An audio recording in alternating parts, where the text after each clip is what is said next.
Hello everyone. Today I will recap the movie The Equalizer 3. Please watch it with me.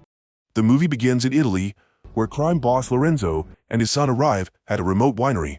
They then suddenly discover the corpses of many of his subordinates lying around. Realizing that he is facing a big threat, Lorenzo immediately becomes alert, equips his gun, and goes down to the basement. There, he sees two of his subordinates pointing guns at a tall man. Despite the dangerous situation, but Robert calmly wipes the wine bottle. Although Lorenzo does not know who Robert is, he still asks Robert's purpose what to do there. Robert only answers that he wants to take back something that does not belong to Lorenzo. Although Lorenzo was impressed with Robert for being able to track him down, he naturally could not let Robert achieve his goal and survive to leave. Robert then sets a 9-second countdown timer, but Lorenzo still does not realize the approaching danger and orders his subordinates to attack him. In the next second, he used the hand of another of Lorenzo's subordinates to shoot the man in front of him, and then shot the man next to him. Finally, he pointed the gun at the man's eyes and shot Lorenzo in the stomach. Lorenzo tried to crawl to the exit, but could not escape Robert. This was the price to pay for looking down on an agent. Then, Robert took the keys from Lorenzo's belt, and after a while, he went out with a backpack full of money on his shoulder. Seeing the boy in the car, he told him to sit still. Although the boy was young and ignorant, it was a mistake on his part.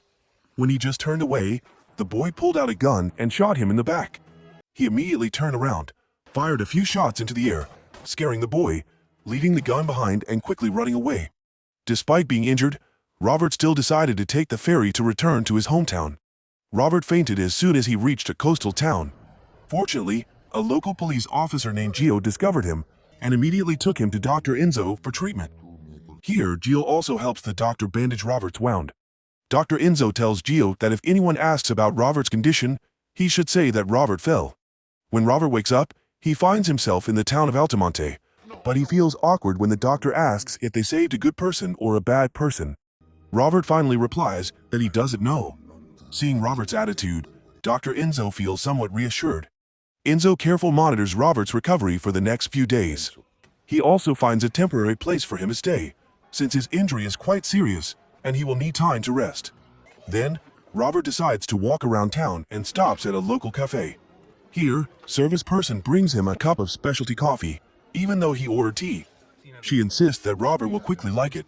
At this time, police officer Gio also arrives at the cafe with his wife and daughter, Gabby. Seeing Gio went over to chat and assured him that everyone in town was nice. Gio returned the car keys to him and insisted that had not snooped through his bag.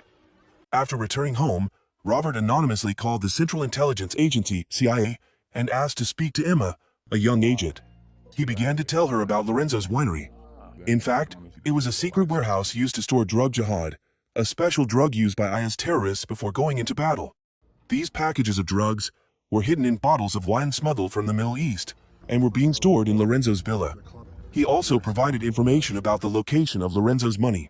After reviewing Robert's call, Emma led a team of CIA agents to the island and broke up a major drug ring. The next day, Robert continued to walk around town and began to get to know some of the people there. One day, he discovered a group of thugs coming to the market to cause trouble, wanting to collect protection money from the people.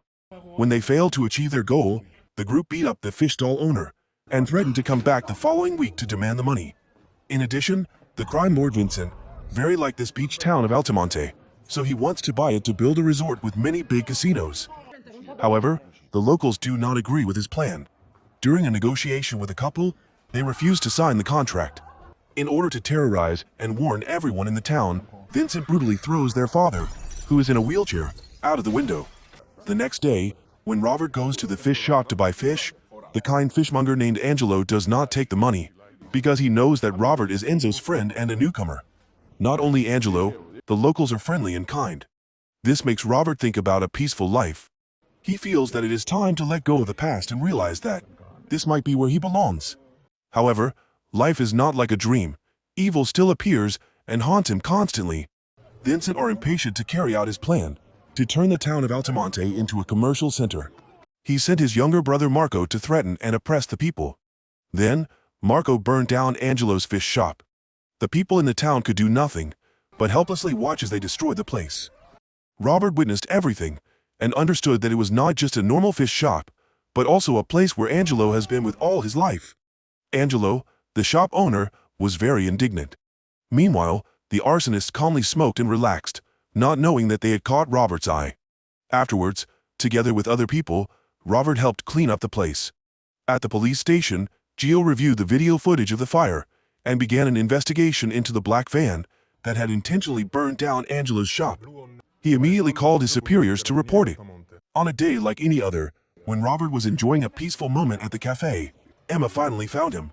She asked Robert how he got the exact information about Lorenzo's business. Robert only gave a vague answer. What was more surprising was that Emma knew his name.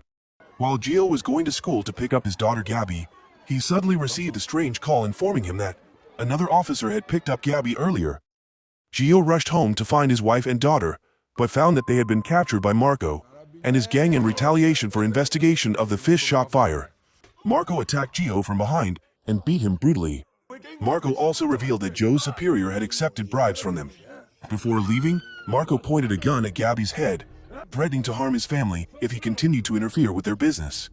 Robert returned home to find Gio, the policeman who had saved him, in a miserable state. Gio had just come out of Dr. Enzo's room, all bandaged up. He went into the room to ask Enzo what had happened. Enzo explained that the situation was caused by a mafia crime organization called Camorra. They were trying to spread fear among the entire population and take away the peace of this small town. Everyone here hated the mafia boss, Vincent, but they didn't dare to fight back. Instead, they just helped each other heal their wounds. Although he was very upset, Robert decided not to interfere further and only suggested that Emma investigate Vincent's organization. However, what Emma wondered most was why Robert shared information with a new agent like her instead of an experienced one. He just smiled and gently said that he was an ordinary but dedicated person. He also said that the reason he contacted her would be revealed later. First, she should focus on helping the people with this investigation, as Vincent may be involved in the drug trafficking at Lorenzo's winery. That evening, Joe's family went to a restaurant for dinner. Their cozy atmosphere was broken by Marco. He kept threatening Gio, forcing him to go to Somalia to do a mission for him. He hugged her daughter, worried and not daring to react. Sitting nearby, Robert stared at Marco. He noticed this and came to Robert's place, proceeded to show his rudeness and arrogance, warning Robert not to interfere if he did not want to be in danger. However, Robert was not angry, only advised them to find another place to operate, because Robert really loved Altamonte and its people. This only caused him and his subordinates to constantly laugh and mock Robert. To teach Marco a lesson, Robert took control of his hand, pressed hard on the median nerve, causing a lot of pain and forcing him to obey Robert's orders to ask his men to leave. Robert also asked he to leave his gun before letting him go in disgrace. Gio was shocked to see Robert calmly continuing his dinner in the restaurant. Meanwhile, Marco, despite having just been taught a painful lesson, did not feel remorseful and instead summoned his men to take revenge on Robert. Suddenly, one of Marco's men drove straight towards him, but in fact the driver was killed by Robert immediately afterwards. He used a bottle of wine to defeat two of Marco's henchmen.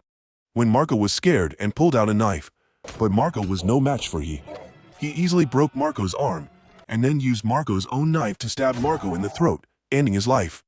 The next morning, the police arrived at the scene and found several packages of jihadist drugs inside the car. This confirmed Robert's suspicions. Associate Frank called Emma to discuss the train station bombing. They discovered that the proceeds from drug trafficking between gangs were being used for terrorist activities. Emma immediately decides to gather more information and goes to the local police chief, reporter, to investigate drug-related crimes and terrorism.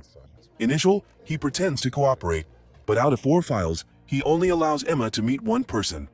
Through interrogation, Emma gets information about the drug location, and a task force is immediately sent there. When they break in, they find out that it is just a small gang, unrelated to Vincent's organization. Meanwhile, reporter is attending Marco's funeral and informs Vincent that the American CIA has approached their area of operation. He advises Vincent to stop all activities before Emma can find out anything. However, Vincent, grieving over his younger brother's death, says that he will handle Emma himself and asks reporter to focus on finding the culprit who killed Marco. Seeing the reporter's disrespectful attitude, Vincent decided to cut off one of his hands as a cruel warning, emphasizing that next time it would not only be a hand, but also a head. The next day, female agent Emma walking towards her car when she suddenly received a call from Robert. She stopped to talk to him. Robert informed her that her investigation was wrong. It was not the terrorists, but the boss Vincent, who was the threat. Unexpectedly, this call saved her life, as a huge explosion in her car happened shortly after, killing many people nearby. Emma was thrown far away and seriously injured. The bomber in her car was Vincent. She was immediately taken to the hospital for treatment. Here, her partner Frank reassured Emma to rest assured he would continue to handle the rest of her work. That night, Vincent mobilized all his forces to the small town of Altamonte. He continuously tortured Gio and threatened the people to reveal who murdered Marco. In the face of everyone's silence, he shot Gio in one ear and threatened to kill Joe's wife and children. Seeing that Vincent was not just talking, was Robert forced to step forward, frankly admitting that he killed Marco. When Robert revealed himself this time, it was clear that he was ready to sacrifice his life in exchange for peace for the town and its gentle people. However, Vincent wanted to kill him publicly in front of everyone. When Vincent was about to pull the trigger to kill him, Enzo pulled out his shotgun, fired a shot into the air, and then aimed straight at Vincent. This action gave everyone strength. All the residents here took out their phones and started live streaming to show the world the true faces of Vincent. In the face of everyone's solidarity, Vincent was angry but could do nothing, and in the end could only reluctantly leave before the CIA arrived. When he returned to the mansion, Vincent did not give up his revenge and began planning to attack the town of Altamonte the next day. At this time, Vincent's underlings are speculating about Robert's identity and did not understand why a stranger from another place dared to confront such Vincent, a powerful mafia empire, and they knew absolutely nothing about his past. While everyone was celebrating the Virgin Mary, Robert secretly carried out his plan. At this time, Vincent had fallen asleep, but his subordinates were still standing guard outside the mansion. Robert broke into Vincent's house and killed all his subordinates. After he woke up, he did not know that he was the only one alive in the house. He saw a body of a subordinate falling from the ceiling. Panicking, Vincent looked for a gun and called his men, but no one answered because they were all killed. Vincent took the gun and walked around the house, but only saw the cold bodies of his subordinates. At this moment, he felt scared, his limbs trembled, and he fell to the ground. Even a famous mafia boss like Vincent panicked and shot wildly. Finally, when he ran out of bullets, he tried to run away, but was knocked down by Robert. After that, Robert forced him to swallow a large amount of opium, making him suffer the pain of addicts before he died, as a cruel punishment for the one who spread White Death throughout southern Italy. He was in a state of drug shock, his body exhausted. At this time, Robert untied Vincent. He tried to escape to the street, but Robert still followed slowly, like a ghost. Finally, in a panic, he was hit by a car. He tried to crawl on the ground. He could not imagine that, in his final moments, a gang boss like him would struggle in panic and helplessness. In the end, he had to die in a dingy alley. At the same time, the local Thanksgiving celebration ended with a brilliant fireworks display in the small town's night sky. The next day, the television reported that many of Vincent's accomplices had been arrested. Robert visited Emma in the hospital, carrying a bag full of money. He explained the real reason he had come to southern Italy. He had come to retrieve the pension that Lorenzo had stolen from Dyer, an old man he used to drive when he worked as a taxi driver.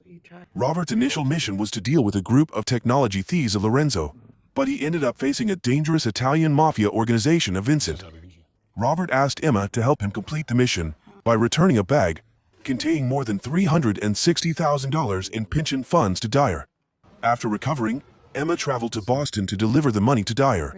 They were delighted and touched that they no longer had to sell their house. They thanked Emma and wondered why she helped a stranger.